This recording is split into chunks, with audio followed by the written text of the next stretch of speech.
Hello. How is everyone doing? Kai, let's go. Hello. Yamayashi, time for some spooks. The notifications actually worked. I'm so glad. Welcome. Arcasia, man, I'm early for once. I started the stream early. I was so proud. Glad you can make it. Hunter, hi, Roro. Hello. We're not gonna sleep again. Oh my gosh, I don't think I will. I think I might not sleep. Who knows? I'm kind of scared. I actually went through and I picked out a few, I think, good stories. A little bit creepy, a little bit funky. It's gonna be fun, I think. Yeah. Kasudit, hello. Long time no see. How are you? How's it going? Non-scuffed stream? Impossible. Excuse me. I am here early. I am on time. My face is working. The chat is working. Let's go. I am so good. I'm so pro. Sleep is for the weak. We are strong. We are. Hello. ライブストリームで何が起こっているのかな。今日はですね、ちょっと怖い話を読みますね。読書かな。読書じゃないけど、ショートとか、ちょっと短い、短い話を読んであげますよ、皆さんに。楽しみ。ちょっと怖いな。で、今日は13日でしょ。金曜日で13日で、アメリカでそういう日は、怖い日っていう。13っていう番号は、なんか運が悪い番号って思われているんで、金曜日の13日って結構面白い日と思います。はい。アメリカでね。Bro, Jury, hello, double schmo, hello. I forgot to change my name back to NT. Oh my gosh, is that NT? Is that NT? Is that you? Is that your alter ego? Hello, nice to see you, bro. Oh my gosh, congratulations on being a Choco Daisuke for a whole year, 12 months. It's already been a year. Congrats. I'm so happy to have you as part of the team. Hello. Darkest, hello. Okay, I'm really excited. I have a lot of good stories to read for today. Some of them are kind of creepy. So you guys know my streams are always PG-13, right? So I don't want people who are under 13 in my streams, because I just don't know if those people should be on the internet without family supervision. But I think this time the stories are a little bit scary. So maybe it's an 18 plus stream because of the scare. I don't know. Did you guys read scary stories when you were in like high school and stuff? I didn't read scary stuff when I was in high school. I was scared. I was like, I'm sorry for not attending. I work overnight. No worries, Hunter. Why? Don't feel sorry at all. I'm glad you're able to make it even for a little bit today. And if you have to leave, no worries at all. I hope you have a good rest of your day. Work hard. I believe in you. Timothy, member for 21 months. Oh my gosh, it's almost 2 years. Scary stories. Are you excited, bro? Thank you so much for being a member. I hope you're excited. Spoopy story. I'm excited. I don't know if this is gonna be real ASMR, because I don't know if... You know what's funny? I was thinking about getting 2 mics and having one mic be left and one mic be right so that you guys would hear me in 2 ears. But then I was like, I need to set that up a bit more and test it out before I do it for a stream. So maybe next time I do this, I'll try to do that. We'll see. We'll try. Breakfast Boopy Story. Kamimiso-san, konbanwa. Konbanwa, Rocchi. Hello. Konbanwa. I learned to cop creepypasta because they help me fall asleep. They do? What magic is this? I know I can't fall asleep to scary stories. Lawrence, oh yeah, I made it. Welcome. I'm glad you can make it. Are you ready for some scary stories? I actually thought the first story I was going to read is not exactly scary, but just the story I told you guys last time. You guys remember that story I told you about the endless hole? Remember the one I kind of improvised? Well, I found an English translation of it, an official English translation of it. So I thought I would read that out for you, just because it was a really good story. And it'll like warm us up for some of the more scary stories, because I think it's one of the not scary stories or not creepy stories compared to the rest. So I'm excited to start with it. Are you guys ready? By the way, I was going to ask, should I put some music on in the background or no? No music on in the background, just have it be my voice. Is that okay with all of you? Just the row? Or do you guys want to have some light music in the background? Let me make it a poll. Music in the background. No music. Okay. 今そのアンケートを出しましたけど、その最初の選択肢は背景にちょっと音楽流そうかなってもう一つの選択肢は何の音楽も欲しくないやって選択肢だね。今はちょっとですね、今日は13日金曜日13日で怖い話の ASMR しようかな、怖い話を読んであげましょうかなって思ってて、背景にちょっと怖い音楽を流した方がいいかなわかんないな。どうしよう。You guys want some horror music in the background? Give me just a second. Let me see if I can find some. YouTube. Wait, hold on. Stream Beats. I wonder if Stream Beats has horror music. Horror. Scary. Wait, scary Stream Beats. No, hold on. Let me just open Stream Beats and see if they have like a... For those of you who don't know, Stream Beats is by this guy named Harris Heller, and he made basically stream music for people to play in the background that's not copyright, so that you can, enjoy music in the background. But I don't think he really has like there's chill step, which I don't know if that's really creepy though. Oh my god. So loud. I'm so sorry. Maybe it's just really loud for me. Here. I don't know if that's really scary. It's just chill though. Claymore, I'm glad I'm able to be up early to catch the stream so close to the start. I'm so glad you can make it. Maybe for those of you who are headed to bed. Wait, hold on. I think this might not be. Can you hear it? This is not really horror-y. Let me find something more horror-y. I do love Harris Heller's music, but this is not horror-y. Let me find something. But I was gonna say, for those of you who are headed to bed, I don't know if this is gonna help you sleep or just keep you awake, but maybe it'll help you fall asleep.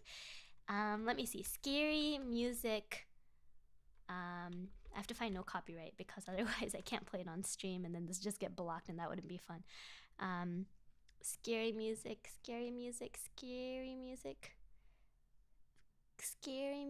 There's only 2 minutes. Okay, I think this might be good. Horror music, no copyright. I have to double check. No, this has copyright in it. Sometimes, guys, by the way, if you're ever doing this and you're ever looking for music without copyright, you should check the YouTube credits, because if there's credits, that means it's copyrighted. Let's see. This says scary music. 3 minutes and 40 seconds. These are so short. What's a long scary music playlist? Give me like 2 minutes, guys. I'm sorry, I didn't think of putting music until after I started streaming. I was like, oh wait, I didn't put music. Okay, I take it back. What did I say about having what is scuff? No scuff, I lied. There's scuff right now. I'm sorry.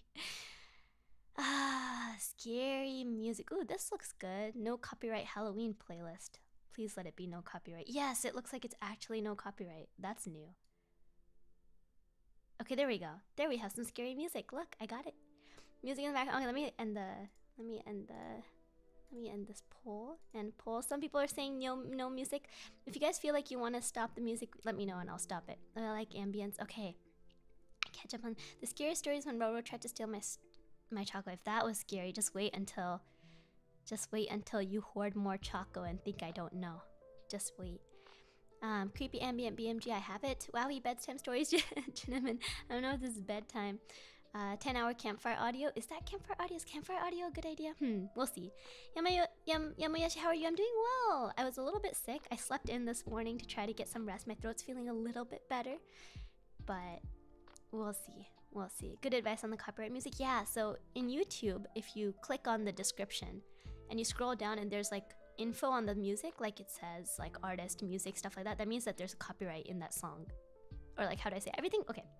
Copyright is complicated. Everything's copyrighted, but sometimes people release their copyright, and that's why we get to play some things without YouTube being like bonk. But okay, so the first story I'm reading, I told you guys, is the story I told you guys last time, and I hope you like it, but I'm gonna read the actual professional translation, not my weird rendition of it. 最初の話はですね、小説っていうかショートなんですけど、なんだっけ、星新一さん、私星新一さんのことすごく、私の好きな作家さんなんですけど、これ英語翻訳なんですね。で、なんだっけ、おい出てこいっていう話の翻訳で、これ昔は配信中でみんなにこの話教えたんだけど、ちゃんとした翻訳を読もうと思ってて楽しみ。Are you guys ready for the good story? This is the one, so you guys already know what happens in this story, but I think it'll be fun to actually read the proper translation because I think it's kind of fun. It's a good story. Okay, so it's translated by Stanley Jones, and we'll read it. So, okay. The typhoon had passed and the sky was a gorgeous blue. Even a certain village not far from the city had suffered damage. A little distance from the village and near the mountains, a small shrine had been swept away by a landslide. I wonder how long the shrine's been here. Well, in any case, it must have been here since an awfully long time ago. We've got to rebuild it right away. While the villagers exchanged views, several more of their number came over. It sure was wrecked. I think it used to be right here. No, looks like it was a little more over there. Just then, one of them raised his voice. Hey, what in the world is this hole? When they had all gathered, there was a hole about a meter in diameter. They peered in, but it was so dark, nothing could be seen. However, it gave one the feeling that it was so deep, it went clear through to the center of the earth. There was even one person who said, I wonder if it's a fox's hole. Hey, come out! Shouted a young man into the hole. There was no echo from the bottom. Next, he picked up a pebble and was about to throw it in. You might bring down a curse on us. Lay off, warned an old man, but the younger one energetically threw the pebble in. As before, however, there was no answering response from the bottom. The villagers cut down some trees, tied them with rope, and made a fence which they put around the hole. Then they repaired to the village. What do you suppose we ought to do? Shouldn't we build the shrine up just as it was over the hole? A day passed with no agreement. The news traveled fast, and a car from the newspaper company rushed over. In no time, a scientist came out, and with an all-knowing expression on his face, he went over to the hole. Next, a bunch of gawking curiosity seekers showed up. One could also pick out here and there men of shifty glances who appeared to be concessionaires. Concerned that someone might fall into the hole, a policeman from the local substation kept a careful watch. One newspaper reporter tied a weight to the end of a long cord and lowered it into the hole. A long way down it went. The cord ran out, however, and he tried to pull it out, but it would not come back up. 2 or 3 people helped out, but when they all pulled too hard, the cord parted at the edge of the rope of the hole. Another reporter, a camera in hand, who had been watching all of this, quietly untied a stout rope that had been wound around his waist.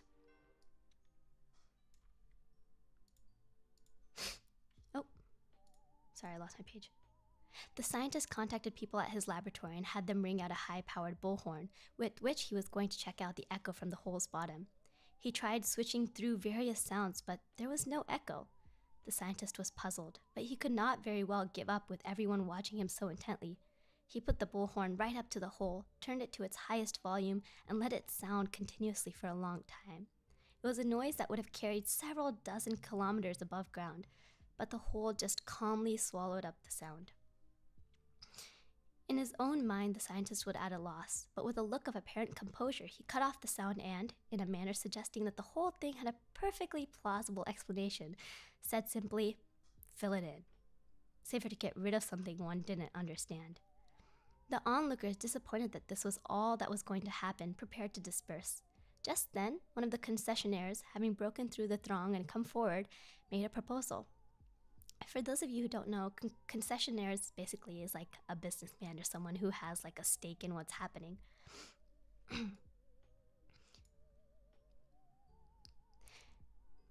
Let me have that hole. I'll fill it in for you. We'd be grateful to you for filling it in, replied the mayor of the village, but we can't very well give you the hole. We have to build a shrine there. If it's a shrine you want, I'll build you a fine one later. Shall I make it with an attached meeting hall? Before the mayor could answer, the people of the village all shouted out, "Really? Well, in that case, we ought to have it closer to the village. It's just an old hole. We'll give it to you." So it was settled, and the mayor, of course, had no objection. The concessionaire was true to his promise. It was small, but closer to the village, he did build for them a shrine with an attached meeting hall. About the time the autumn festival was held at the new shrine, the hole-filling company established by the concessionaire hung out its small shingle at a shack near the hole. The concessionaire had his cohorts mount a loud campaign in the city. "We've got a fabulously deep hole. Scientists say it's at least 5,000 meters deep, perfect for the disposal of such things as waste from nuclear reactors." Government authorities granted permission. Nuclear power plants fought for contracts. The people of the village were a bit worried about this, but they consented when it was explained that there would be absolutely no above-ground contamination for several thousand years, and that they would share in the profits. Into the bargain, very shortly a magnificent road was built by the city to the village. Trucks rolled in over the road, transporting lead boxes. Above the hole, the lids were opened, and the waste from nuclear reactors tumbled away into the hole. From the Foreign Ministry and the Defense Agency, boxes of unnecessary classified documents were brought for disposal. Officials who came to supervise the disposal held discussions on golf. The lesser functionaries, as they threw in the paper, chatted about pinball. The hole showed no signs of filling up.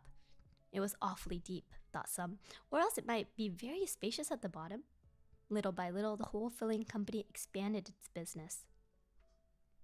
Bodies of animals used in contagious disease experiments at the universities were brought out, and to these were added the unclaimed corpses of vagrants. Better than dumping all of its garbage into the ocean, went the thinking in the city, and plans were made for a long pipe to carry it to the hole. The hole gave peace of mind to the dwellers of the city. They concentrated solely on producing one thing after another. Everyone disliked thinking about the eventual consequences. People wanted only to work for production companies and sales corporations. They had no interest in becoming junk dealers. But it was thought these problems too would gradually be resolved by the hole. Young girls whose betrothals had been arranged discarded old diaries in the hole. There were also those who were inaugurating new love affairs and threw into the hole old photographs of themselves taken with former sweethearts. The police felt comforted as they used the hole to get rid of accumulations of expertly done counterfeit bills. Criminals breathed easier after throwing material evidence into the hole. Whatever one wishes to discard, the hole accepted it all. The hole cleansed the city of its filth. The sea and sky seemed to have become a bit clearer than before. Aiming at the heavens, new buildings went on being constructed one after the other. One day, atop the high steel frame of a new building under construction, a workman was taking a break. Above his head, he heard a voice shout out, "Hey, come out!" But in the sky to which he lifted his gaze, there was nothing at all. A clear, blue sky merely spread over all. He thought it must be his imagination. Then, as he resumed his former position from the direction where the voice had come, a small pebble skimmed by him and fell on past.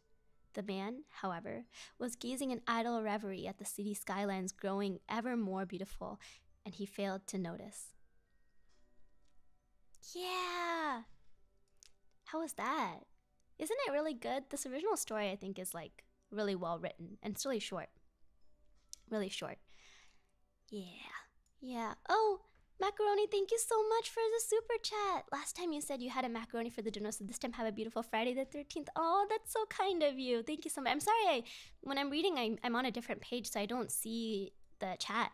But thank you so much. That's so kind of you. I don't know what I'll get with it this time. Hopefully something for the channel, maybe.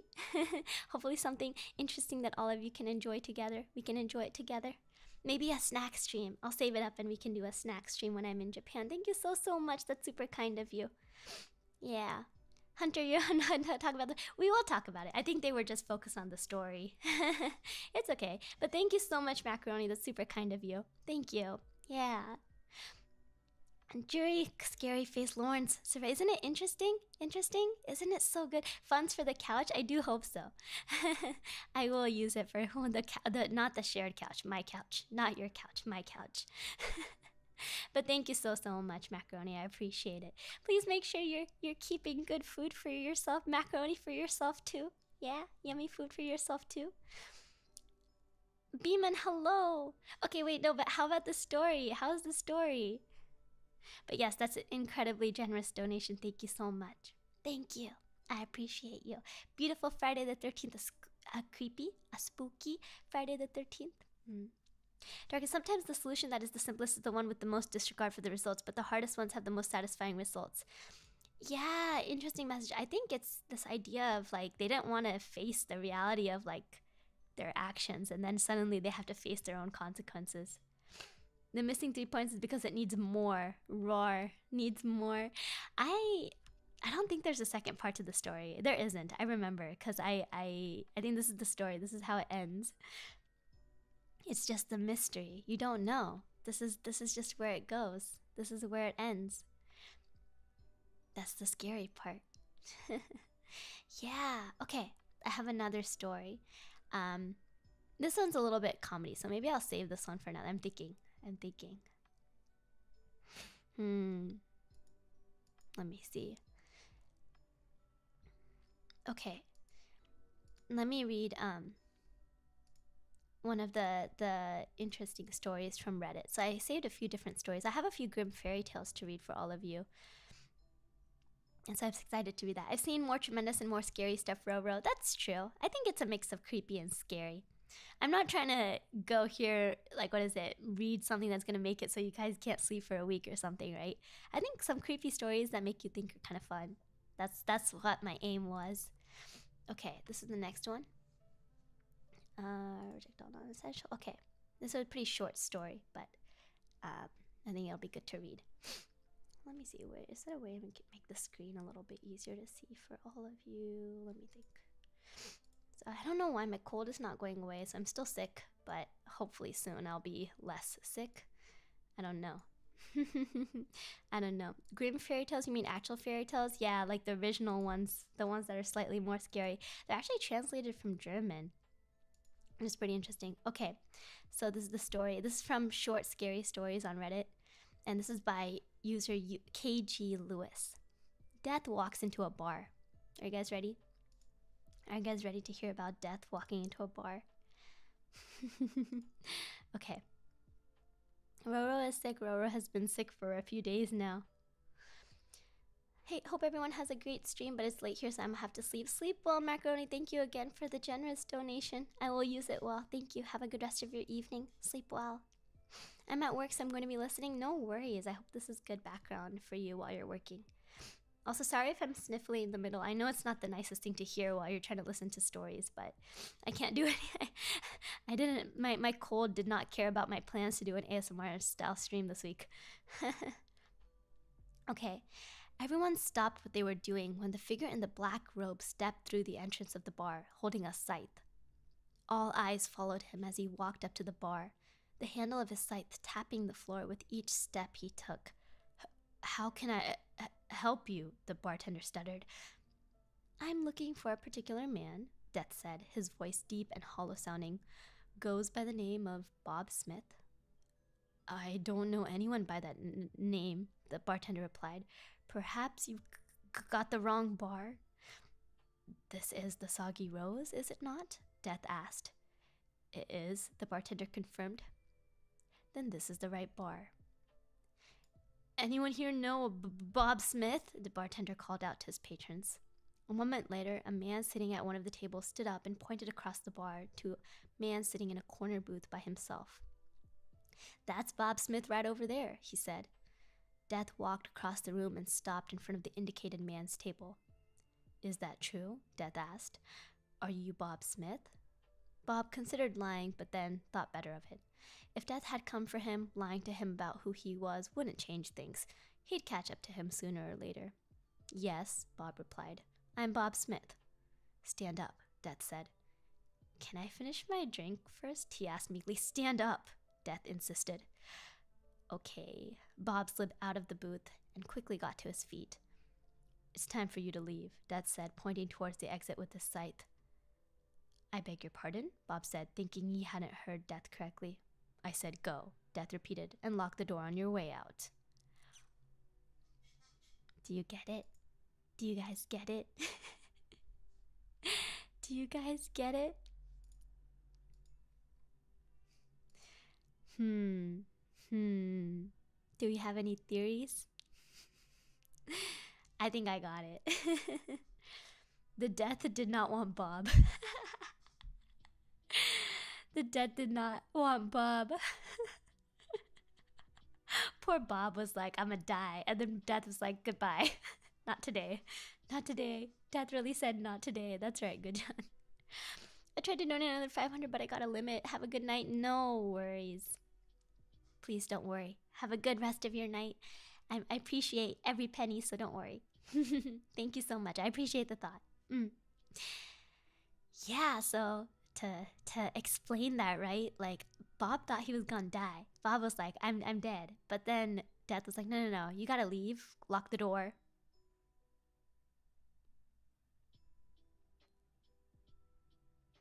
Death be like, you saw nothing here. Imagine Death telling you to F off and lock me door after you. F off and lock the door after you. Death kind of scary. I like this one. This was like short and good twist. So for this subreddit, you have to keep your stories under 500 words. So it makes for some really good like short stories. Yeah. Can you guys still hear the music? I can hear it. It's just maybe I made it a little quieter for you guys so that I could talk over it without having to raise. Okay, oh, there we go. Oh my gosh, my mic volume was low. There you go. My mic volume. Here we go. Maybe that's easier to hear. Okay. So let's see. Next story. How was that one? What's the rating for this one? Ro, you gotta be like the seasons and don't fear the reaper. I don't know if I fear death. I don't fear like death. I fear like the pain of death, you know? Like the pain of dying. Like that's scary to me. That's more scary to me than like death itself, if that makes sense. But yeah, that's how I feel about it. Okay. I don't know if this story will be kind of creepy or kind of interesting, but I saw this. It seemed really popular on Reddit on No Sleep, and it's kind of long, so it's going to be a really long story. Well, not super long, but kind of long, so I hope you guys will enjoy it. Hopefully it's appropriate. I checked it through really quick, but who knows? Sometimes I put stories up and I'm like, oh, I shouldn't have read that on stream. Ace, how are you? How's yours? I'm doing well. How are you? Yeah, 5 out of 10 for me. Oh, just 5 out of 10 is okay, but lack of suspense. I see. You guys are a tough audience. I don't fear death. Death fears me. Hopefully it's like, come at me. Okay, this is the next one. Okay, this one's kind of creepy, but I mean, I started reading it, it seemed creepy, but I will enjoy the suspense with all of you. I'm not afraid of dying death anymore because I'm at the point where I have nothing to lose. Maybe in the future it will change. That's an interesting, interesting's not the right word. That's, I guess, maybe an unfortunate place to be. I'm sorry you feel like that, but, yeah, I don't know, I'm scared. I try not to think about it. Choco tax, thank you, Ace. Thank you for the choco. Okay, you guys can't see the top of this. Well, let me see if I can lift. There we go. I was trying to figure out what part was missing. There we go. Trash Tia wrote this. I am the daughter of a TikTok family channel. I found something disturbing in our basement. Hunter, the internet in the graveyard is very laggy. You gotta go. See you, Hunter. Have a good rest of your day. Maybe when I start a family, then I'll be scared because I don't want to leave them. Yeah. It's okay. We're all at different stages in our life. That's just how it is. Okay, let's read this one. It's kind of long, so I'll read your comments after I finish reading through this. Okay? Yeah. Take care and have a nice stream. Busy at the moment. No worries. Have a good rest of your day, Ace. It was nice seeing you drop by. My nose. Okay. I am the daughter of a TikTok family channel. I found something disturbing in our basement. Okay. It started with my bruises disappearing. I became the proud owner of a black eye during cheer practice. One of our flyers, Brittany Carlisle, punched me in the face during our outro, and it took some serious self-control not to start screaming like a baby. Brittany may have looked like she couldn't hurt a fly, but she had a mean right hook, even if it was an accidental flailing of her arms when she had been caught in the music and the heat of the moment. I knew my face was so fucked from the look on Coach's face when she handed me frozen peas wrapped in a towel and tried to smile, but her supposed smile kept widening into a grimace. It was bad.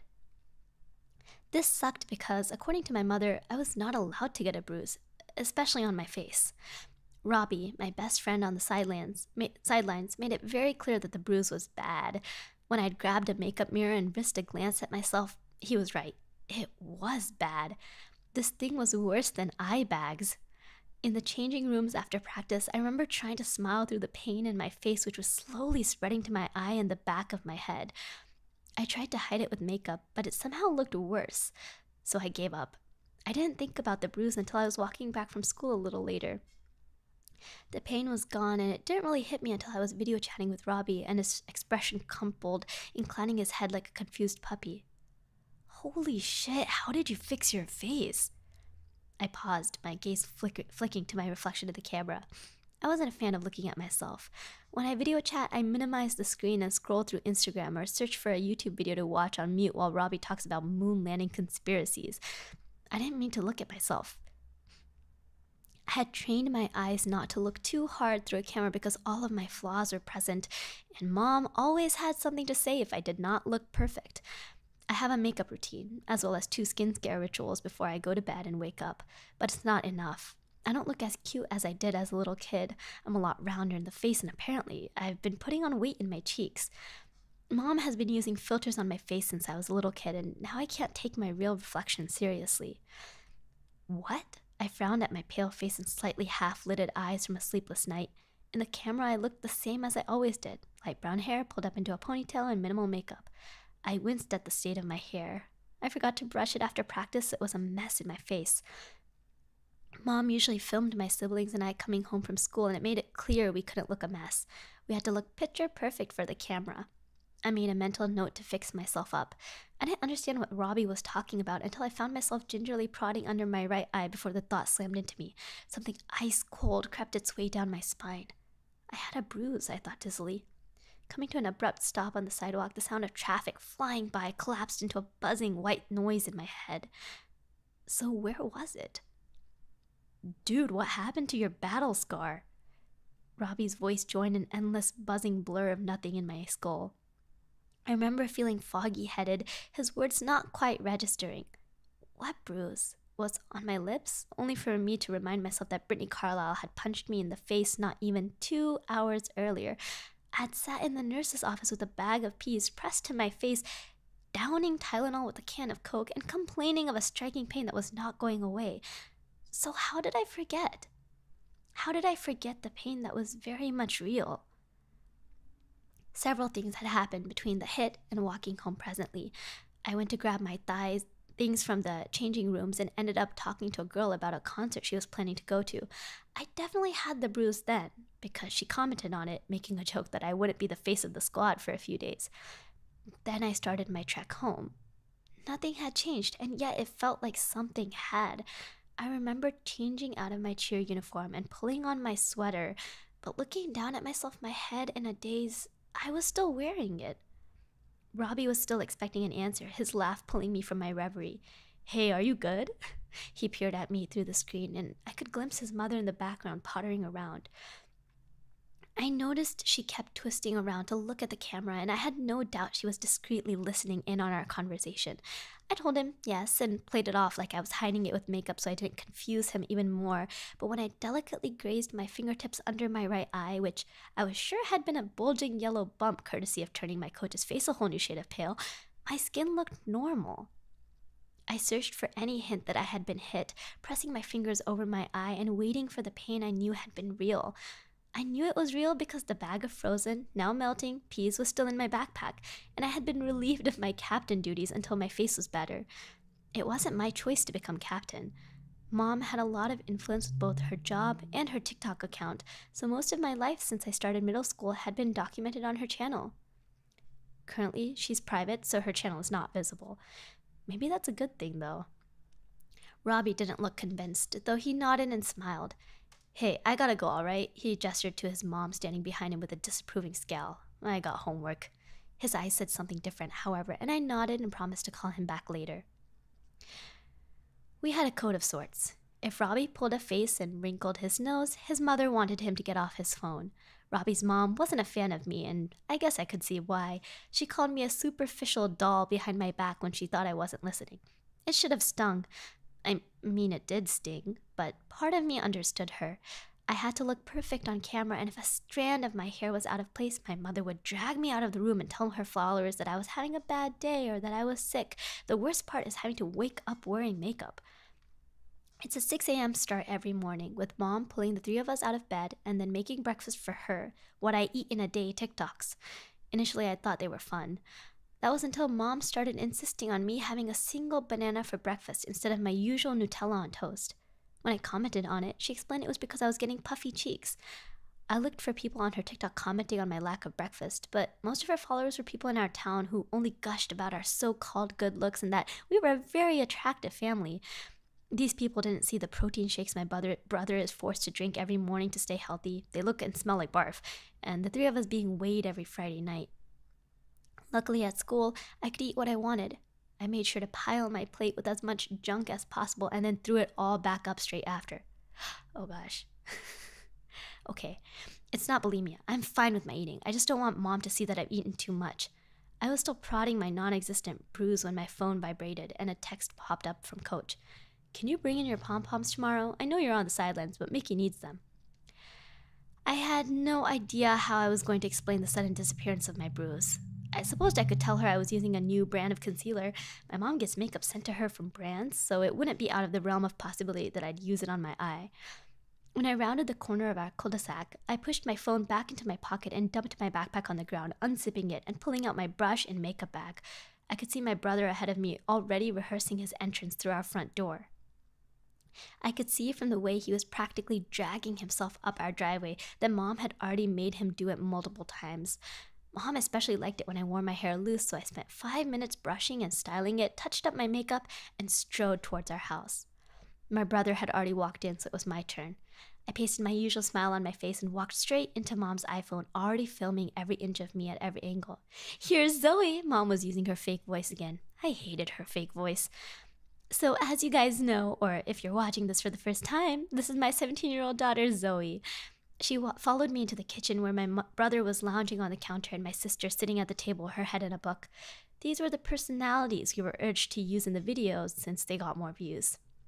Ben is seen as the lazy child because he made it his goal not to be in front of her camera, while Allie had read a book once and now she was known as the smart one in the comments, so every time the camera was on her, she had to be holding a book. Off camera, it was the opposite. Allie secretly vapes and has a boyfriend she hasn't told Mom about, while Ben prefers to bury himself in literary classics while cementing himself as the joker of the three of us. I dropped my backpack on the ground while Mom buzzed around me asking me how school was. I told her my usual. It was pretty fun, because I wasn't allowed to say anything else. I caught my brother's panicked look in the corner of my eye. He shifted on the counter to angle himself so he could get a proper look at me. Allie peeked behind her book. I had a bad day a few months back and made the mistake of saying it fucking sucked. So Mom abruptly stopped filming before pulling me upstairs in my room and lecturing me on camera etiquette and good manners for almost 4 hours before dragging my siblings into it. Neither of them had forgiven me for that slip-up. I had a great time. I decided to play up for the camera. I got an A in social studies and cheer practice was so fun. I raised my arms like she had taught me, mimicking my routine. I could feel my brother and sister silently judging me, their gazes burning through my skull. I was lying, of course. I got a C-, and I got hit in the face at practice. I gingerly prodded my right eye, feeling for the bruise that was no longer there. But Mom didn't care. It was declared on camera, so it was real. Thankfully, Mom wrapped up filming quick, abandoning the three of us. I could already tell she was itching to edit and post the footage. Life returned to my siblings' faces once she was gone. Allie threw her book on the table with a scoff, and Ben slid off the counter on his usual hunt for snacks, standing on his tiptoes to get to the candy in the top cupboard. I jumped up to grab myself a snack, and remembering Mom's rules about my eating, I grabbed a banana from the countertop, peeling it a little too violently. My phone vibrated. It was the coach once again telling me to bring in my pom-poms. I lost my current ones at an event out of town, but my middle school ones were hanging around. Where did Mom put my old cheer uniform? I asked my brother through a mouthful of banana leaning against the counter. My brother turned to me already with a sly smile. What was that? I already knew he was talking about my cringe-worthy dancing. The commentators like it. He pulled a face. Do they enjoy barfing too? I settled him with a glare. My cheer things, I said again. Where are they? Ben shrugged, throwing me a Snickers bar. Basement, I think. He spoke through chewed-up chocolate, giving me an unflattering grin. I let the candy bar bounce off the wall, reached for another banana. I could tell my brother knew I was hungry. He caught me purging one time and I had insisted it was the stomach flu. I knew he didn't believe me. In the viewer's eyes, Ben was this lazy ball of bedhead, offering minimal conversation and snoozing in the background. The real Ben, however, was your average, disgusting teenage brother with no pride. Mom didn't like that side of him, however, urging him to keep to his camera personality when she was filming. So at any chance he could get, Ben liked to remind us he wasn't the cardboard cutout with 0 brain cells Mom turned him into. Close your mouth, Allie groaned, but she was smiling, relieved the 3 of us were off camera. She picked up her book and motioned, throwing it at his head. I will throw it at you. She narrowed her eyes with a playful smile. Close your mouth, psycho. I dare you to try. Ben shot her another chocolatey grin. You know what happens if we get a bruise, and this face has to stay perfect. You look like a tumor. Mom doesn't care about your face. She raised the book. Close your mouth, you're disgusting. That's not nice. He stuck out his chocolatey tongue and my sister gagged. I'm not joking around. Allie got ready to volley the book and my brother jumped back with a laugh. This is abuse, not if you're an animal. He shot her a pointed yet slightly panicked look. Okay, so are you going to explain my black eye, or do you want me to tell Mom you threw a book at my head and gave me a concussion? Ben's words reminded me of my disappearing bruises and a chill skittered down my spine. Allie's lip curled when it became clear she had lost the argument, as usual. Instead of retorting something, she buried her head in her arms with another exaggerated groan. I made a point of turning to Ben, gesturing with my banana. I'm not allowed to eat chocolate at home. You know the stupid rules. My brother tipped his head back and grinned, tearing through his own candy bar like an animal. Your point? My point, I said, rolling my eyes. Mom will kill me. He straightened up, his expression hardening. I sneak chocolate into my room all the time. I'm not going to tell her, he said, and then turned to Allie. Neither will our little sister. I'm 2 months younger than you, idiot, Allie grumbled into her arms. You guys can pig out as much as you want. I won't tell a soul. She paused. Because she will kill us, and I'd rather live to see 21 without seeing our mother's wrath. The sincerity in their voices tightened in my gut. I didn't say anything to either of them, but I did take the candy bar my brother handed me on the way out of the kitchen, only to shove it into my skirt pocket when my mom glided past me, her eyes glued to her iPhone. Usually she had eagle eyes. From 4 p.m. to 7, however, our mother was blind. She was already swiping through her video comments. Sweetie, dinner's in an hour, she hummed to me, her gaze on the screen. I nodded and made a quick getaway, slipping through the basement door. Clicking the light on, I blinked in the sickly glow coming to life around me. It was freezing cold and I shivered, my bare feet slapping on concrete steps as I made my descent. Our basement was nothing special, just a glorified wine cellar.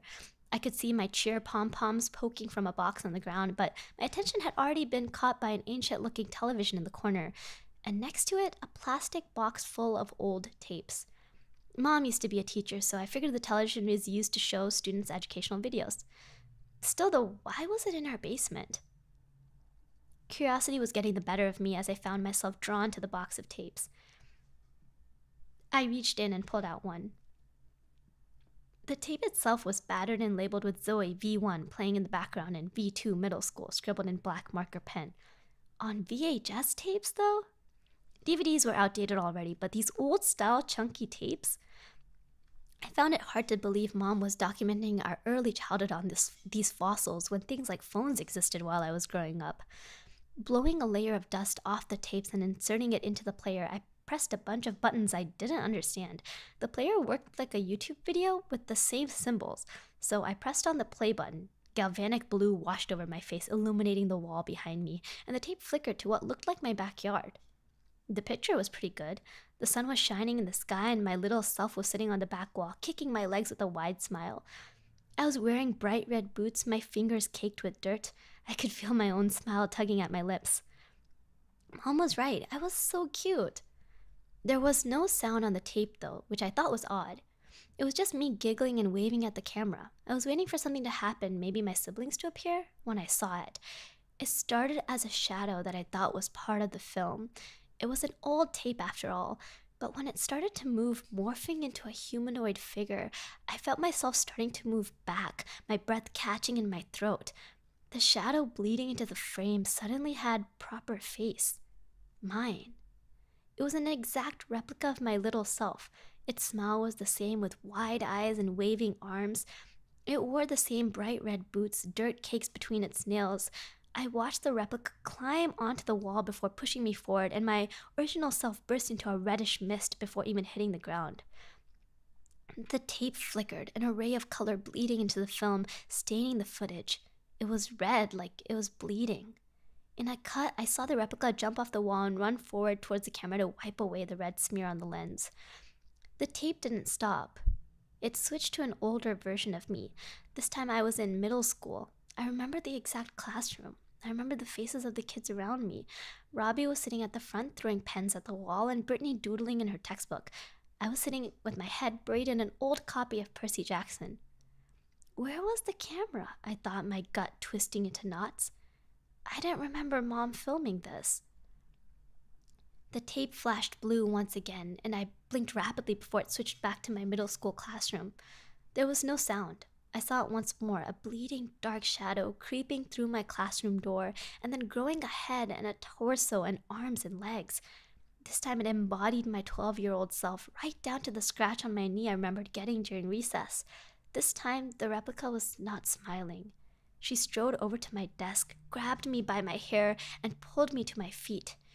She shoved me violently and I stumbled back, once again exploding into a darker red, which splattered onto my desk.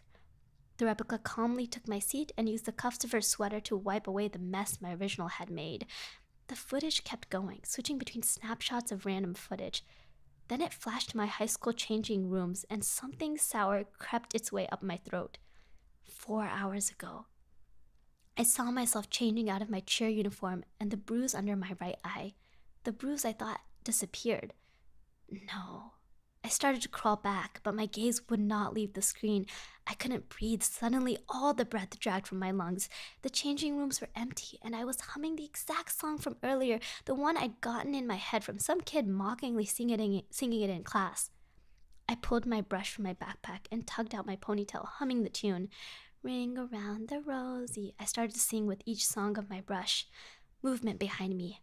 I watched the door open slightly. A blurred figure slowly stepped inside. It was a darkness dressed in human flesh at first. I saw its eyes glowing. I saw its eyes slowly coming into fruition, static buzzing in the pupils, twined around the iris. Wearing my cheer uniform, she was an exact copy of me. This time, though, her face was perfect. There was no bruise, her ponytail perfectly tied up, every strand pinned in place. When she took a step forward, I noticed she was shaking. Her hands formed fists by her side, her perfectly made-up lips curving into a scowl. The me on the film paid no attention to my shadow self, brushing through her hair, wincing at the movement, stretching the bruise on her eye. A pocket full of posies. I watched myself blink at the mirror and try and smile, prodding my eye again. Ashes, ashes. She started toward me in a dance, her arms thrusting out, lips stretching out into a maniacal grin. Once the two of us made contact, I followed my earlier kid selves, bursting into that same cloud of red mist, which was darker this time, staining the replica's sneakers. Turn it off. The words entered my head and I was lunging forward to do just that when the tape this time flickered to a different setting. This time it was outside. I was staring at a sea of black, patches of grass, and beautiful flowers. I thought it was a wedding, and then I saw the coffin being lowered into the ground. I saw my mother in a perfectly pressed black dress, sobbing on her knees. She was screaming unearthly cries rattling through the TV speakers. I didn't recognize any of the faces slumped around her. I started to lean closer to the screen to look at them up closely when the tape flashed to mesmerizing blue, switching to the middle school classroom, my high school changing rooms, our backyard, and finally to me. Something snapped inside my mind and clarity came vivid and fast, pushing away the brain fog. I didn't know those faces because they were not family. I was paralyzed to the spot. The TV screen blurred before flashing 3 different colors like it was impatient. It once again showed me my classroom and our backyard, and it hit me that I didn't know either of them. I didn't remember any of those memories, despite a presence in my mind telling me I did. I did not sit on a wall when I was 5 years old, and that middle school classroom was not mine. This time my face swamped in the exact same light from our basement. I saw my present face staring, wide-eyed at the screen. There was a twitch of movement in the grainy picture. The thing with my face moved slowly, flickering in and out of existence. I stared down at my hands in my lap and then at my right wrist. I was not allowed to look, not with so many eyes on me. Hundreds of them, no, thousands. But I let my gaze flick to my skin where my name had been printed on my flesh in blocky letters. It had always been there. A stray thought that was not mine entered my mind. I just wasn't allowed to look. Just like I wasn't allowed to look in the corner of my eye or behind me in a dark room. Zoe V 1678. I could feel a striking pain in my head suddenly, a scream that was not mine and yet sounded like mine, rattling in my skull. It clawed at my throat, but I couldn't move, couldn't breathe, phantom bugs filling my mouth and skittering down my spine, burrowing under my flesh. She was so close, but she wasn't alone. I could hear my brother sobbing. I could sense her shaky breath tickling the back of my neck. Ben's cries grew louder in my ear, reverberating from the walls. I was frozen. I couldn't move, couldn't turn around. "You idiot," she said in a growl. "You broke character." 2 sets of slimy hands were on my neck. I remember the feeling of them shoving me violently. I didn't remember stumbling or falling, just their hands. And Ben's sobs, his heaving breaths on my back. Darkness. It came fast, enveloping me before spitting my back out again. I woke inside my room, blinking rapidly at the stars on my ceiling. I had slid back to consciousness with the same clawing, monstrous screech in the back of my throat.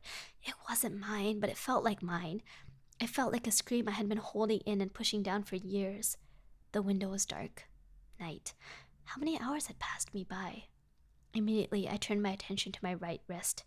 I was not supposed to look, and just glancing at it hurt me, twisting my body and boiling my brain. I wasn't supposed to look. The marking was still there.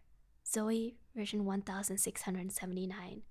The more I stared at it and drank this thing in, I felt progressively sicker, a part of me I didn't know existed slowly coming back into fruition. Before I could stop myself, I barged out of my room and downstairs.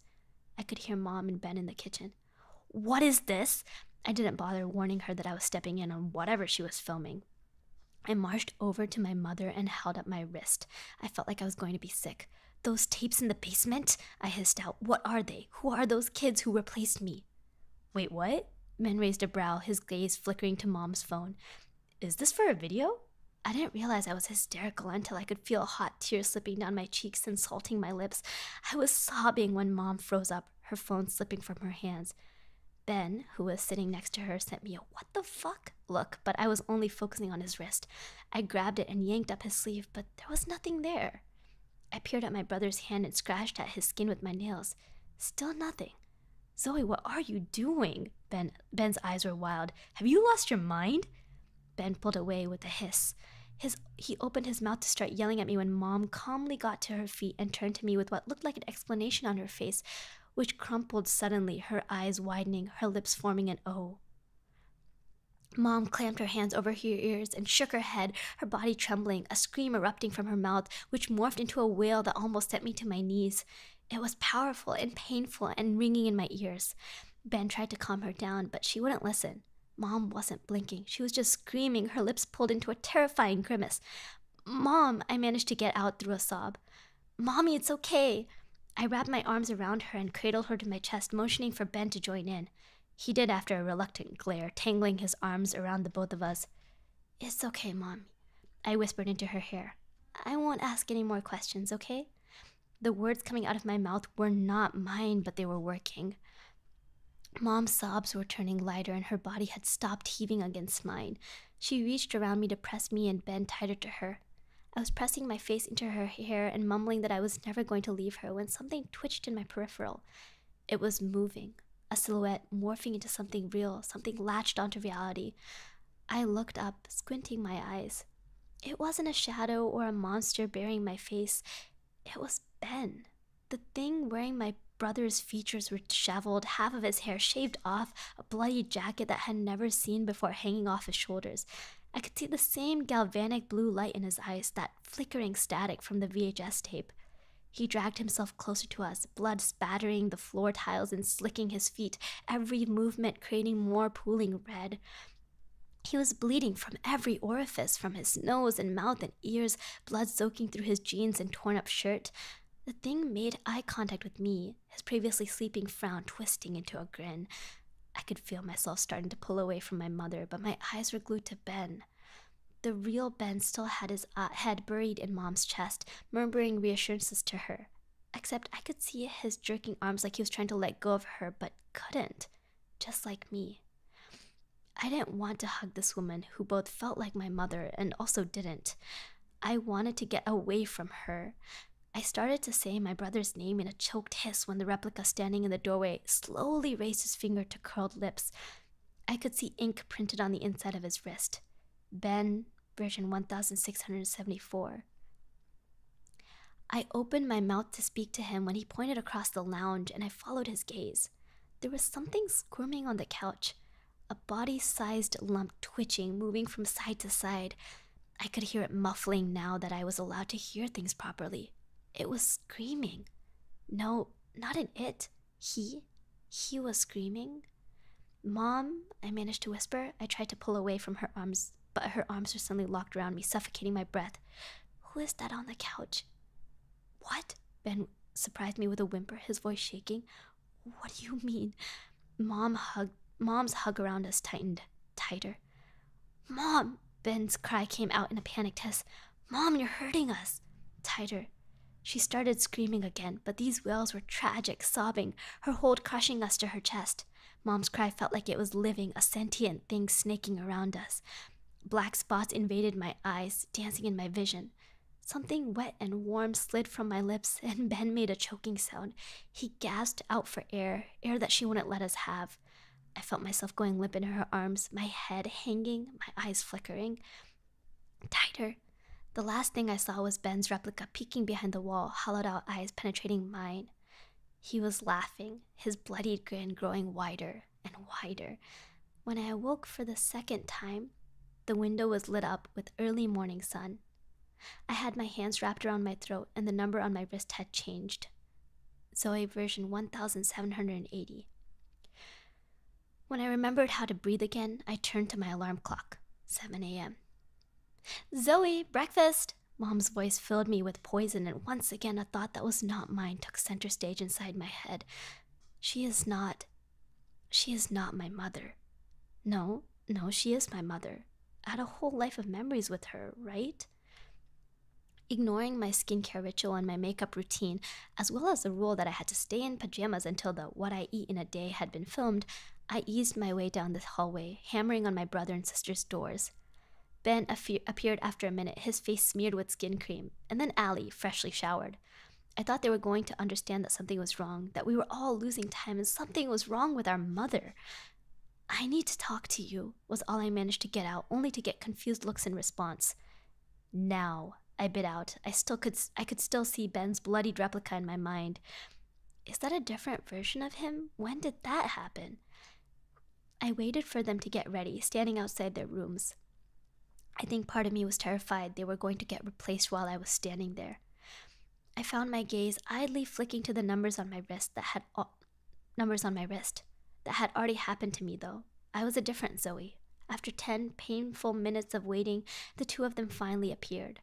Allie had pinned her hair back with rollers, while Ben, per my mom's request, looked like he'd just rolled straight out of bed.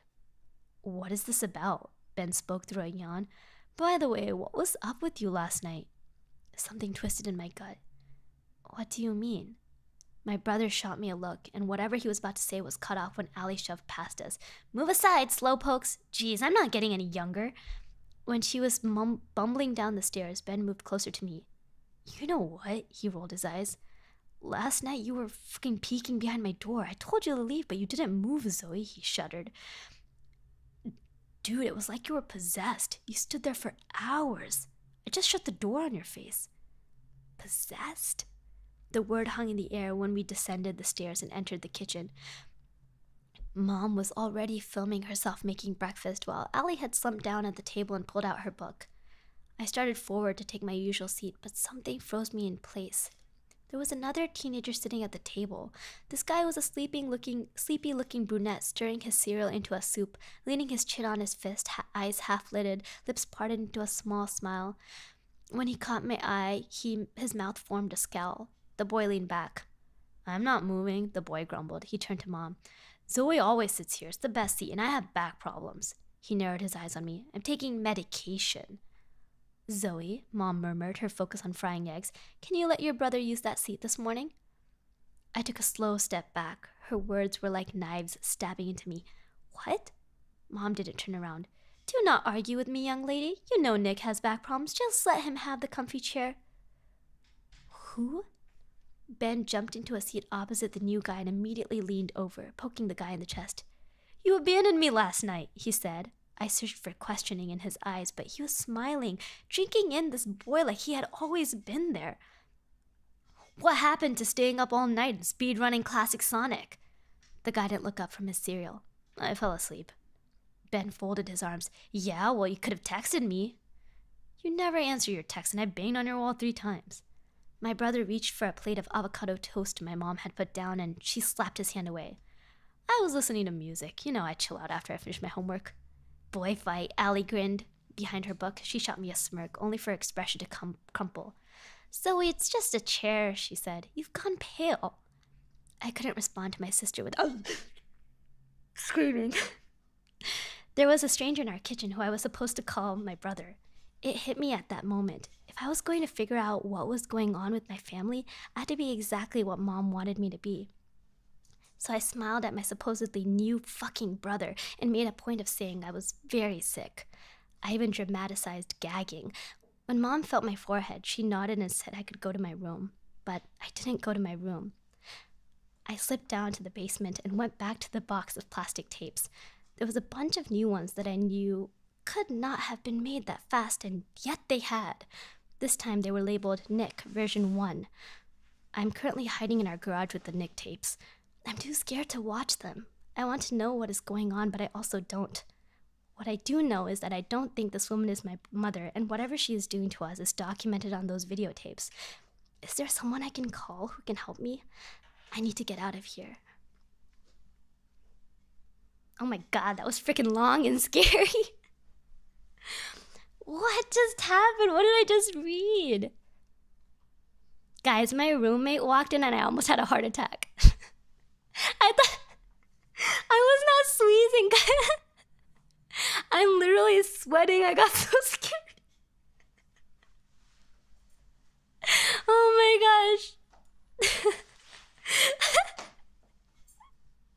No, oh my god. That was not a sneeze. That was me having like a moment.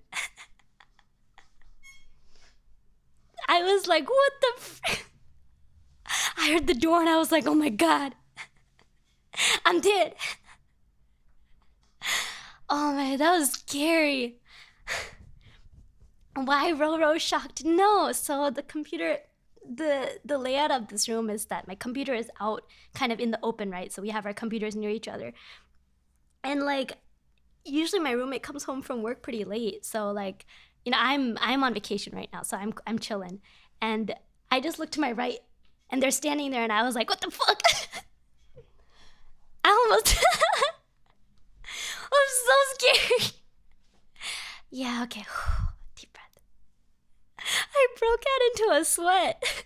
I'm literally sweating. Okay. Dear mother made a pact with the... I don't know what's wrong with the mom, guys. That was horrifying. Anyway, this story was hella scary. I don't know. Okay, sorry. I got something loud really fast. Okay, there's so much my brain hurts. Hold on, I need to read the comments on this one. Rose said, ducking again. Listen, when I read a story, I read how it's written. Unless there's like a word that's completely inappropriate to be spoken, I will read it.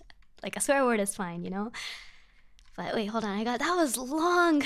I was so invested. Obi was intentional at the comment, I'm only 2 months older than you from the sister and the brother was a tip off to the reader because I couldn't figure out any way that would work until the new brother showed up.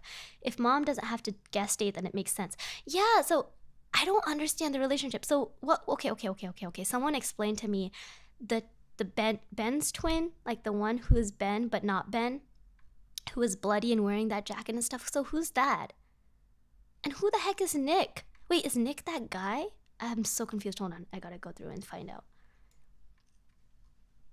Hold on. There was another teenager sitting at the table. So this isn't the Ben she saw the other day, right? It has no face. Is so good. I guarantee I will have to take a look. It was good. It was good. I will say, like, I'm not a fan of like TikTok fam. I don't know, that maybe that's a really mean thing to say, and I don't mean it in like a negative way. I think sometimes like there are people who make really important family content that's like helping other parents learn how to parent or take care of their children or deal with issues. But sometimes I feel like there are some families that like they'll video, yeah, I don't bring up these topics very often, but for example, they'll video their child crying and stuff, and I feel very uncomfortable watching those kinds of things. It's not like it's like just this home video where it's like, you know, you're just taking a video of a special moment to like keep for your own memories, and you happen to like watch them as a family together later many years down the road. It's not like that. But like the people that like always film in their family, like it's like the, what is it, like almost like a family reality show, I find those really uncomfortable and I don't watch them.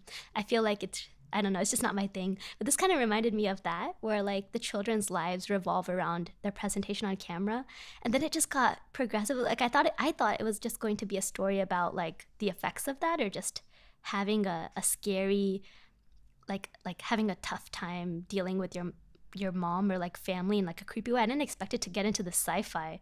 Zoe version 1678. That's scary. That's horrifying. Yeah, that's really scary. Santa's, that was scary. It was scary. Yeah, good reader. I'm glad I was a good reader. I was really invested. I was like so focused as I was reading. Yeah. Bep is like drinking tea. Bep is like real scared. I'm here for this. Humming Ring Around the Rosie. Huh, gotta try that. Gonna scare some friends. Just use like a speaker and let it echo in the room and scare them. That's what you gotta do. I was like, there's a stranger in Rose's kitchen. Yeah, no, that was just my roommate walking in. I got horrified. That was a pretty good story. It was a really good story. I'm still so confused. I have so many questions. I don't know how I feel about this. It was good, but like, I'm confused. Girl, watch the tapes. Your coach just carries frozen peas around.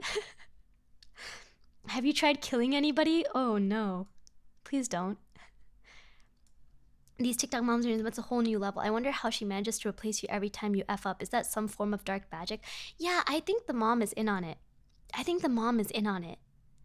It wasn't scary. It was a good lullaby. So basically the whole family is renewable entity. I think so, except I don't think the mom is. I think the mom is in on it. Or like, in on it, even maybe she doesn't realize she is, but she made a deal or something, and that's how it is. Like these bodies keep replacing her children. That was really scary. I'm sweating. I don't do well with horror. That was scary. Humming Ring Around the Rosie. Yeah, I was like, do I hum this? Do I sing this? I hope I made it creepy enough. She is a TikToker. There's nothing right with her. Kai, you're looking at a TikToker right here. I don't know. Do I count as a TikToker? I kind of TikTok. Recently, I haven't been as much because I've been working on some other stuff, music and things. But yeah, TikTok can be kind of scary sometimes. I see things on there that I just really wish I wasn't seeing. I make it a point, even on Twitter and TikTok, to like, say that I don't want to see these kinds of posts, because sometimes if you watch even a little bit accidentally, you start to get a ton of it, and it can get really like, it can, completely take over your feed. Bro, you don't count as a TikToker because you're doing it passively, maybe. Fam, use a YouTuber for me. Been here before you started that. True. I consider myself a YouTuber. I don't think I'll ever consider myself like a complete like TikToker. I don't know. I think the culture on each social media platform is so different. But imagine, I'm just so glad that for her, like, okay, for this character, at least her family isn't live streaming. Imagine a 24/7 live stream of the family. That would be scary. Yeah, I swear the not interested button never works. I know how you feel, Pablo. Let me see if I missed any comments. Junax, is this the legendary Rosa that ate all my Choco? Junax, it was never your Choco. It was always my Choco. You all know this. You know this. Your Choco? No, my Choco. Funny, cute that you think it's yours. No, it's mine. It's mine, not yours. Mine. Yeah, that was a creepy one. This is a good story. If you want to read it, it's by Trash Tia. I am the daughter of a TikTok family channel. I found something disturbing in our basement. Imagine VHS tapes. That's old. That's old. Does everybody know what a VHS is? No, mine. I will ban you. I will use my 24-hour ban and I will ban you. Don't fight me. Don't fight me. I will no, that's too scary. I was gonna say I will yeet you like this ghost or like scary dark entity yeets her every time she does something bad. No. You mean it's old? Okay, Kai, listen, Kai. I'm not gonna insult you by being like VHS tapes is for old people. Anyway, Jury said it for me. Look at that. Yeah, Jury, tell Kai. Bro, those are fighting words. I didn't say anything. I didn't say anything. You dated yourself. You dated yourself. Okay, we read Death Walks into a Bar. We read I Am the Daughter of TikTok Family. I think we'll read like one more, couple more, and then we'll call it good. Yeah. Let me see. How would you rate this one? How would you guys rate this one?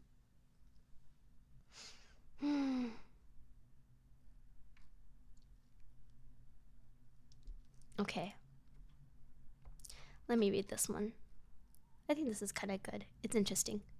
Maybe a little different. I don't know if this is as scary. It's not as long. The next couple ones I'm going to read are not very long, so we'll go through them and then we'll call it good. I scared myself. Delete TikTok out of 10. 9 out of 10. Scale of 10. Scale of 10, Junax. Please mine. It's the best. I might read yours next time, Darkus. I'm sorry. I didn't get a chance to go around to read it yet. Let me take a look. You know what? I'll do you a favor. I'll take a look at it right after I read this one, and then I'll see if I'll read it, okay? But if not, I promise we'll do this again. This is actually one of my favorite things to do is story read along. I guess. Junax, are you not sure? Do you not like it as much? Is it like maybe, just a maybe? I think the horror and suspense 8 out of 10, but ending is not that satisfying to me. I agree on that one, Jury. I liked it a lot, but I felt like the ending was a little confusing. I'm not sure I fully followed the ending. Okay, this next one is called The Next Bus Is Not Real. Do not board. Okay, I arrived in the middle of the story. Oh no. Then I guess you didn't get the context. But yeah, okay. The next bus is not real. Do not board. What time is it? I don't know. I did know. It was 11:55 p.m. I lose motivation to talk properly when I'm tired, although this was definitely an overreaction.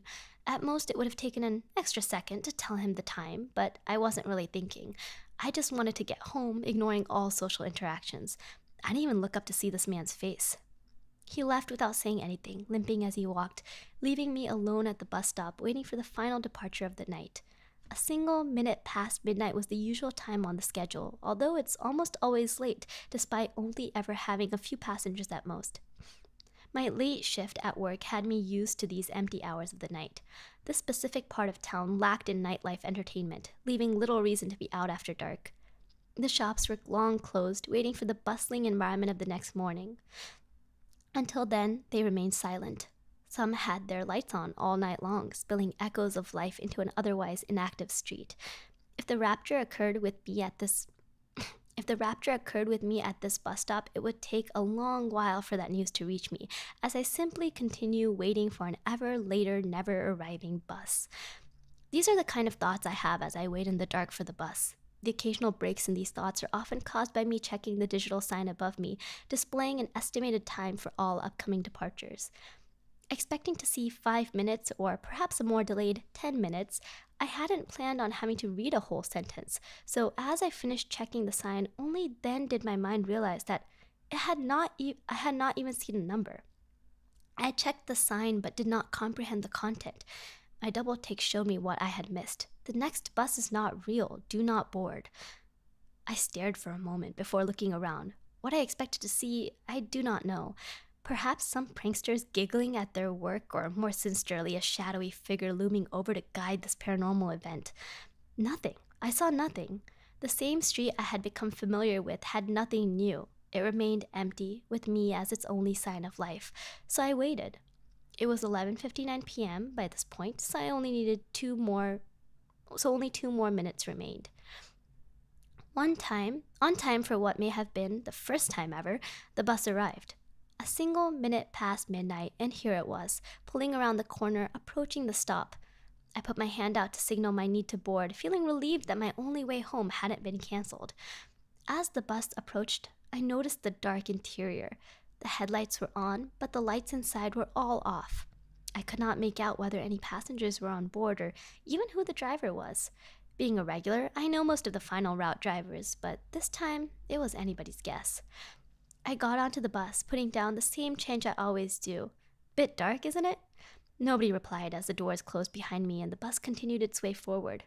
I smiled awkwardly, despite knowing the driver could not see me, and found a seat.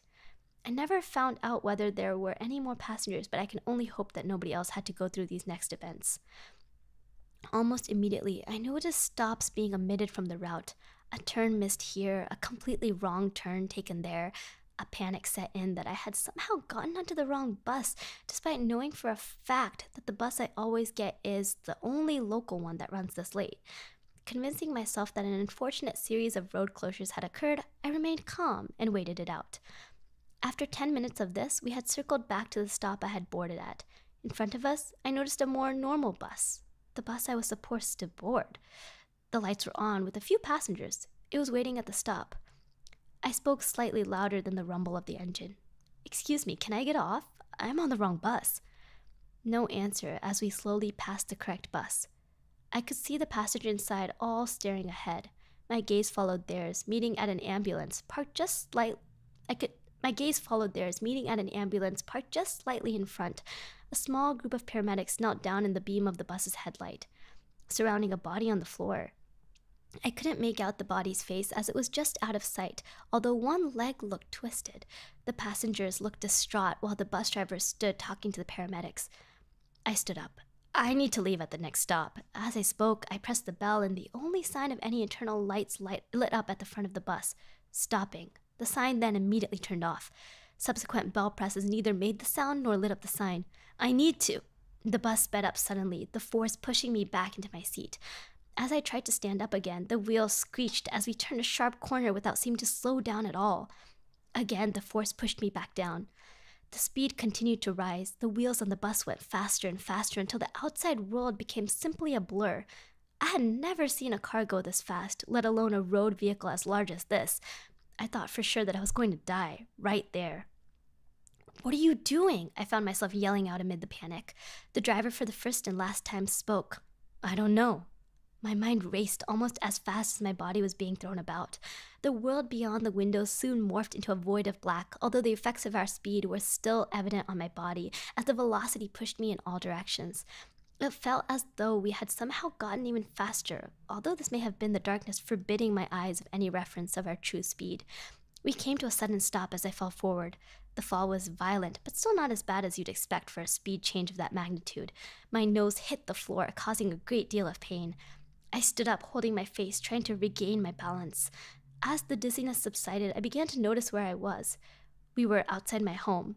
The bus stop I get off at is a 5-minute walk from here, yet here we were directly outside my house. The doors gently opened. Despite my desire to leave as fast as possible, I found myself walking to the front of the bus. As I reached the door, I stopped. Turning around slowly to face the still shrouded in darkness bus driver, I spoke what I always do. "Thank you." I stepped onto the pavement outside as the doors closed behind me, followed by the bus driving forward into the darkness. I looked down at my watch. A minute past midnight. I don't know what just happened. So did he get on a bus that traveled to space-time or something? But I don't think he's dead, right? I don't think he's dead. He's alive. He still arrived at his house. But it was kind of cosmic. He dead, that's what. I don't know, is he? Is he dead? Is that what it is? Is he dead? Is he the one the ambulance was picking up because he was dead in front of the bus?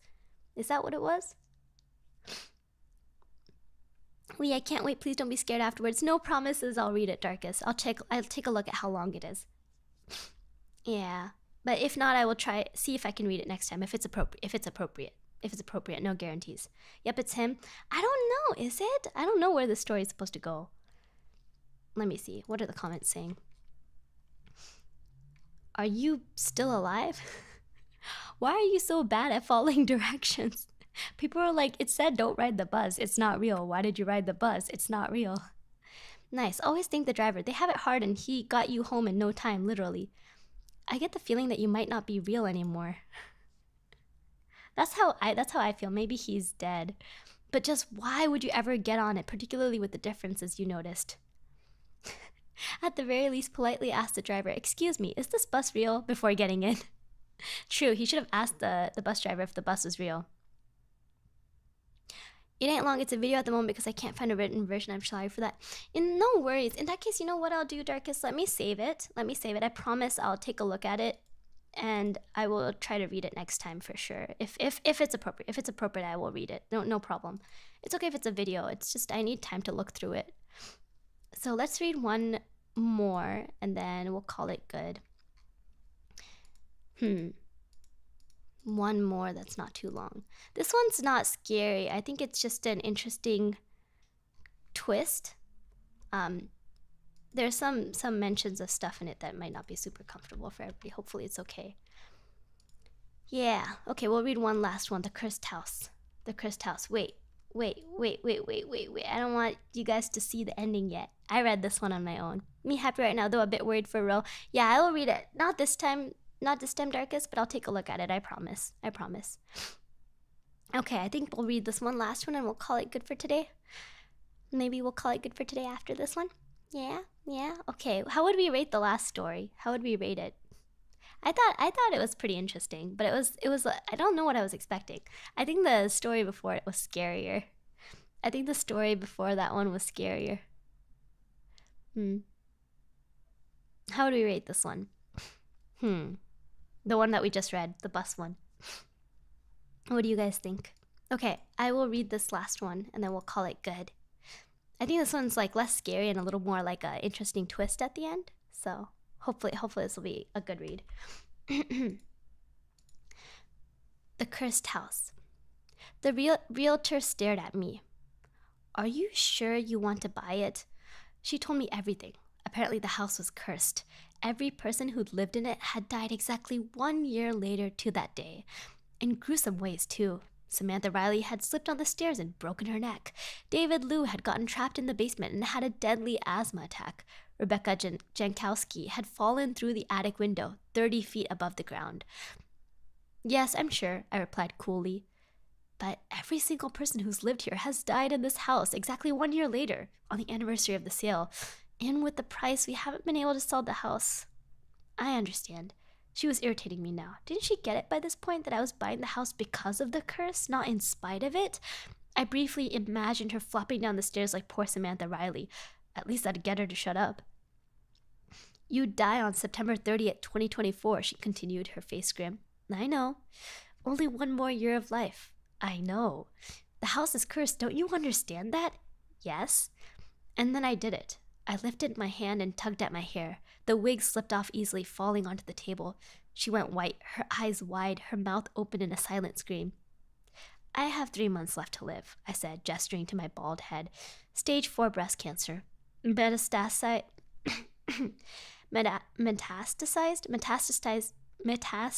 to the brain, the lymph nodes everywhere. If the curse really works and I die exactly a year later, I'll be gaining 9 more months to live. She stared at me, mouth agape. I picked a pen off the table and gave her a smile. I'm ready to sign. Yeah, this one's a lot shorter. This isn't the short scary story, so it's under 500 words, but I thought this one was an interesting twist because usually the curses don't end like this. Guys, my nose. Sorry, I went to the toilet. That's okay, jury. No worries. Oh, let me pull this down. I like this one a lot. Metastasized. I don't know why my mouth couldn't read that. Pro gamer move, right? Right, Pole Blue? My nose. She was like, no, I will gain an extra 9 months. Does it count as horror stories or just loopholing? True, does. I guess this is kind of loopholing, but I still think it's kind of interesting. I thought it was a good one. Jury's like cries. Why are you crying, Jury? Don't cry, Jury. No crying. Nicola, how are you? How's it going? Yeah, so okay, this one is maybe not scary. Maybe it's not as scary, but I thought it was a good twist. The scary is supposed to be the house, right? The scary is supposed to be the house. Right? The scary is supposed to be the house being the scary one, right?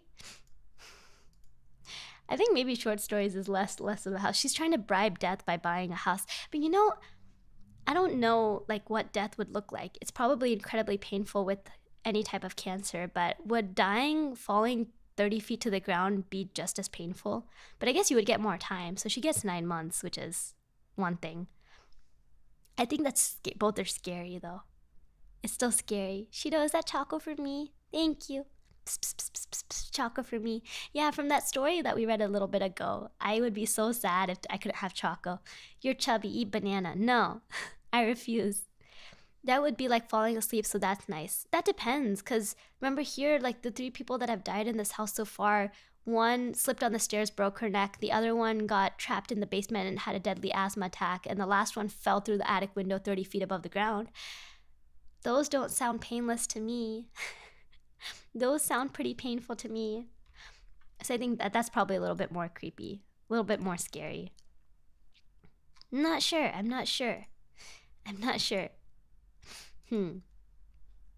Let me see if there's like one more I can read. My nose. Let me find one more that I had saved. I'm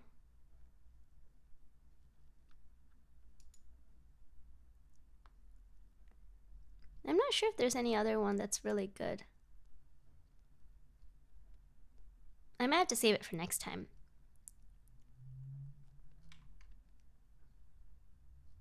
I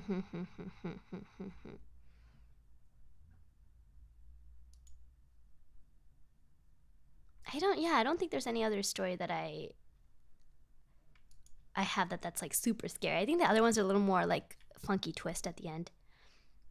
Just one whack and bam. I want to rewatch Monster House now. You do? I've never seen that. Hi, I'm sleepy. I'm just dropping by. No worries. Sleep well. The scary story is that someone is taking all my choco. Yeah, who could that be? That's pretty scary. I would be pretty mad if someone took all my choco. I would be pretty upset. I couldn't imagine. That would make me pretty mad. Bro, that house is perfect for Hu Tao. She's in business. This is true. Hu Tao would enjoy this house. Maybe I think that might be where I call it. The other story I have saved, I'm looking at it right now. The other story I have saved is not horror. It's more of like an interesting, kind of slightly sci-fi twist story, I think. Yeah, I don't think it's scary. I think like the scariest one was that one we read. I think that was enough scary for me, guys. I think that's enough scary for me. I think that's as scary as I'm gonna get. Anything else is too scary for me. Yeah, man, the TikTok family one was enough. The TikTok family one is enough. Okay, I think we'll call it good here. The strangers in your kitchen one? No. I already had a mini heart attack. I don't want another one, thank you. I have the Grimm fairy tales. I was thinking we could maybe read one, but I don't know if it's like... I don't know if the... I'll have to save the Grimm fairy tales for next time because I need to find a good translation of it. So the Grimm fairy tales that I found have all been in German and they're all translated into English, but some of the translations interpret some of the story a bit differently. So I want to take a look at it and maybe do it next time. Yeah, I think that's it. I think that those are some of the stories. We read some funky stories today. We read some short ones that were interesting, some slightly weird ones, slightly creepy ones. I think the TikTok one was the creepiest we got today. Yeah, indeed, enough for real. Getting jump scared by her own roommate is incredible. I did get hella jump scared. I thought I was gonna scream. You won't believe I didn't scream though. I like covered my mouth. I was about to scream and I covered my mouth because I was like, This is the situation where in real life, if someone's coming after you with chainsaws and you see them and you get jump scared, you do not scream. You shut your mouth. You stay quiet. I think I did a good job. I stayed quiet. We should clip. I need to go rewatch the moment I got jump scared because I was like, holy shit. We should clip. Please, I don't know. Luke, hello. Hi, Richie. Hi, Luke. How are you? I'm actually wrapping up now, but it's nice to see you drop by. Welcome. History of jump scares. I think my roommate also was like, what's wrong with your face? Because I just had like this expression that I was like, oh my god, I'm gonna throw up. I got so scared. It sounded like I sneezed. I didn't. I held my breath and covered my mouth. I was about to scream. I didn't scream though. I was a good one. You know, there's this commercial you always see, like the commercial of like don't do what you would do in a horror movie. And so there's this commercial. I don't know if for those of you who've seen it, but I was in the middle of a story. I'm the kind of person that likes to finish my stories before I interrupt them. I don't like interrupting my stories. I don't like it when my stories get interrupted. I always feel really bad, like when I can't pronounce something or my brain isn't reading the sentence correctly. I like to read as perfectly as possible. So I was like, no, I finished the story before I react. Afterwards, we will react. More spooky reading? Yeah, spooky stories. I was in a CSGO match and then heard Ro getting startled and I lost focus and died. Not my fault. Not my fault. Get good, Auntie. Not my fault. Get good. I'm kidding. I'm kidding. I'm sorry for distracting you in CSGO. I'm sorry for distracting you in CSGO. But yeah, I was gonna say there's this series of commercials. I don't know if it was Geico or some other company, but like it's like don't do like what the horror movie people do, and so they're all like, oh my gosh, guys, like I think this house is haunted, and so they step out of their car and they're looking at this house. And they're like, oh my gosh, this house is haunted, and then they see someone like chasing after them. And one person in the group of like 4 or 5 people is like, hey, we should leave, guys. Like, let's just take the car and get out of here. And the other 3 people are like, no, let's go hide behind that wall of chainsaws. And they go hide behind like this like metal fence of chainsaws. And they're super visible. And it's like, don't make dumb decisions like they do in horror movies. And it's like, oh, I hear a mysterious noise across the door. Let me open it and see what the mysterious noise is across the door. Please don't open the door. If there's someone creepy outside your door, don't open the door. Lock the door. Stay the hell away from the door. You know what? Run out climb out the window, climb down the roof, run the hell out of there. Don't go open the door to investigate. It's like in horror movies, they always make the worst decisions ever. Yeah, your voice is good for spooky reading. I'm glad. I'm glad it's working out. I want to do more of these. Actually, this is one of my favorite kind of streams to do is reading. I used to love storytelling, story reading. Stranger danger. Exactly, Luke. Stranger danger. Lock your frickin' door. Lock your door. Don't open it for everybody to see and then get attacked. That's so scary. So scary. They're going to try to break in anyway. Buy yourself time. Run. Let's open the door. Jury, no, jury. Don't open the door. Jury, repeat after me. Don't open the door when there's a stranger across the door. Don't open the door. Are we good, jury? Well, I'm not a good fit for horror situations. I get aggressive, break the walls and doors to hunt them down. Listen, I may be a strong fairy predator, but you know, I told you guys, I used to do martial arts, right? So I used to do Muay Thai, which is a type of Thai boxing. So I used to do Muay Thai, and in Muay Thai, our teacher taught us, like, our crew taught us, don't if you're in a situation where you're like, what is someone is being aggressive with you or approaching you to fight, run. If you can run, running is the best option. If you can't run, that's when you fight, is what crew always taught us. But I'm just like, I don't like people. This is why I don't go outside. Hoovers are scary. Hippity hoppity, get the hell off my property. Hippity hoppity, get the hell off my property. Have a cannon behind every door. Have a Nerf gun behind every door. Cannon yeet. I don't know. This is why you have cameras inside. What is it? Outside the door sometimes, like security cameras, to make sure you don't have weird people coming in. Muay Thai. I love doing Muay Thai. Muay Thai was one of the first like boxing style martial arts I ever did, and I loved it so much. I used to go like 4 or 5 days a week. I was super like, I used to love it. Yeah, but then I moved to a place that doesn't have access to it as much, so I had to stop going, but I used to love going. I went for like a year and a half or so not the longest time, but I really enjoyed it. Yeah, ring POV. I wasn't very good. Imagine short 5'2" row going wham, wham, wham into the what is it, the practice pads. But I used to have so many bruises along my shins. So our teacher in Muay Thai used to make us spar against each other's shins to make our shins stronger. I used to always have, like, my shins were always blue. That was kind of painful. Yeah. Be prepared to meet your ancestors. I will send you into the afterlife.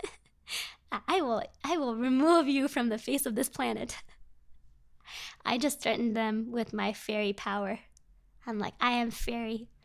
I will ferry you into another dimension. Better hope there's gravity and there's oxygen there. Exactly, bro. Sheesh. Sheesh. But yeah, I think this is where we'll call it good. I hope that was this is the closest to ASMR style streaming I think I've gotten. I hope it was interesting. I will steal your chocolate before you realize it. I think Jury might be the first person to get banned in this stream. Jury, it was nice knowing you. Goodbye. No, I'm kidding. I'm kidding. I like Jury too much to ban her. I'll leave it be. Just try and steal my chocolate before I Muay Thai. What is it? Kick you into another dimension. I will steal your chocolate before you realize that you can try. I will send you off. A proper Muay Thai kick can break ribs. This is true. Muay Thai is really, really tough. Actually, Muay Thai, I think, like, one of the things that's really different about Muay Thai is you use all your limbs.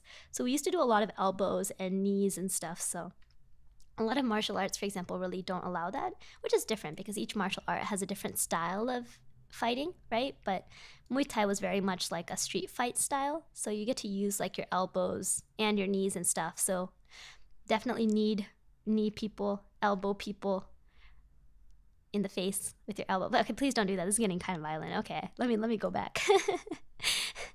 I'm a peaceful fairy. I don't fight with people. I'm peaceful and calm fairy. I just read horror stories out loud. Yeah, I hope the stories were good this time. They're a little different, but I think they were kind of fun. A little bit shorter. Vanilla team rise up. Florence is like, no. I will get yeeted to another dimension. Yeah, Jury. Who knows? That dimension might not have Genshin or Honkai Star Rail. What are you gonna do? You don't have Genshin or Honkai Star Rail in another dimension. What are you gonna do? Pacifist fairy? That's right. I am a kind, gentle, benevolent fairy. I am thoughtful, gentle, friendly. Yeah. Believe me. You can trust me. Look at my trustworthy face. Trustworthy. You should do more. It's nice. I want to do another one like this. Next time I'll try to find some more scary stories. I want to do it for Halloween. I really want to do it for Halloween, so we'll see. It might be before Halloween though, because I have to move right after Halloween, so I'm gonna be a little busy. Roro's gonna be a little busy, so I want to do at least one more of these before I travel. Yeah, I'm going to meet Ayaya and apologize for my benevolent dictator behavior. That's right. Go apologize to Ayaya.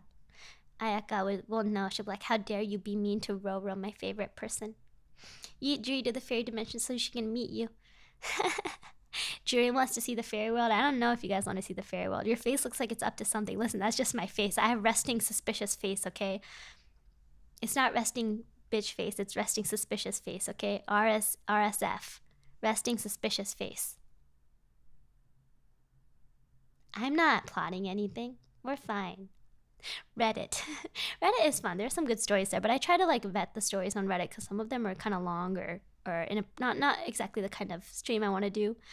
Yeah, I'll have to look, but I can suggest more if you want. Yeah, always feel free. If you have some story you want me to read on stream, as long as it's appropriate, doesn't break any of my rules for, what is it, like my rules about NSFW or politics or social issues and stuff like that, like in my regular Discord rules, then I'm happy to take a look and read it on stream. Yeah. It doesn't have to be a scary story. We can read other stories next time. Remember last time we did like an ASMR cat story when I did that ChatGPT stream like a few months ago? The face has seen things. My face knows all. I know all the chocolate you're hiding. I know. The yeet to another dimension for 24-hour thing. You want to be yeeted, Jury? I'll think about it. I'll think about eating you to another dimension for 24 hours. Lawrence, oh. Creepypasta, then Arkham Knights is out of the question. If you know, you know.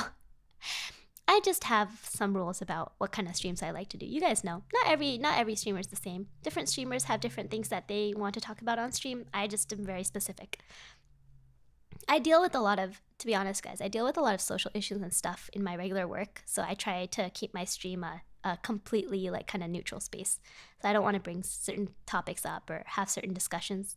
I appreciate that you guys respect that. So yeah, it is fun. I'm glad. This story was tough. This story was like, man. Yeah, this story was just an interesting one, and I thought it was kind of an interesting take on death. But the last one I think was my favorite. Also the one with the bartender. That was a fun one. The bartender and the, what is it, the Reaper of Death being in like, you leave, everybody else stays here. Maybe Roro can use a trebuchet to yeet me. I do not know what a trebuchet is. I feel like I know that word. I need to look that up. Creepypasta is always appropriate, at least the ones I know of. I'll have to take a look then, Darkest. Sorry I couldn't take a look at it this time. It's been a little busy, but I will take a look. I will take a look, and I will collect some good ones. I'll take a look at the video you sent too and try to read it for you guys on stream next time, if it's appropriate. Yeah, if I feel like it is good for stream, I will take a look and use it. But I think that's all we have. I hope you enjoyed some of the stories. I know that's why I said this might be an 18+ stream, because some of the stories have like certain more difficult topics, but I hope you guys liked it. I hope it was good. After get money, I'll show you how to do a sight dance type combat. I've never heard of that. I'll have to take a look. Move myself. Look, I am center stage now. Mwahahaha. Yeah, it is fun, but I still think the pet story from last time is very tough to beat. I agree. The pet story from last time was really, really good and very creepy. That was fun and scary. Thanks, Ro. I'm glad you liked it, Santas. I know they weren't all scary, but I hope it was a good mix of kind of sci-fi, kind of creepy, kind of scary ones. Yeah, Lukey's like, yeah. But yeah, I promise I'll do this again. I love reading stories out. I'll try to find some more. What I want to kind of do is see if I can find some collections from some books I have. I don't have a bunch of scary story books, but I have a bunch of like kind of, creepy sci-fi with a twist books. I'll try to see if there's a few that I can share with you guys. Yeah. Look up what a trebuchet is so you'll know. I will look it up. I remember the doggo story last time, right? The doggo story last time was pretty intense, and that took us quite a while to read. It's actually on my channel for those of you who haven't seen the doggo story. It was by a user on Reddit, and I read it out loud the first time I did a no sleep Reddit horror story stream, and I clipped it and I put it on the channel, so it's in the videos tab if you want to take a look. But yeah, it's like a good hour and a half of story time too. I think it was like a good 2 hours or an hour and a half of me reading that story. It was long. It had 5 parts. Yeah, bro, I'm sorry, but all I have is the vid. Oh, don't worry, I'll take a look. So yeah, good. So good. I'm so glad. That makes me happy. I'm glad you guys, and that person was a fantastic writer. I put their credit in the description, so maybe they've written more stuff. You guys should take a look. But yeah, okay, I think we'll call it good here. I hope you have a good rest of your weekend. I hope you don't have a too creepy Friday the 13th. I hope you have a good Friday the 13th that's filled with fun and good luck. Do something fun, eat something yummy. But that's all I got. Otsuruchi desu. Otsukare-sama desu. Have a good rest of your day. Read something happy and not scary before you sleep. And yeah, I'll catch you all next week. The stream schedule will be up on Monday this next week because I have some stuff this weekend. But yeah, I will have it up soon. Okay. Otsuruchi desu. Otsukare-sama desu. Bye.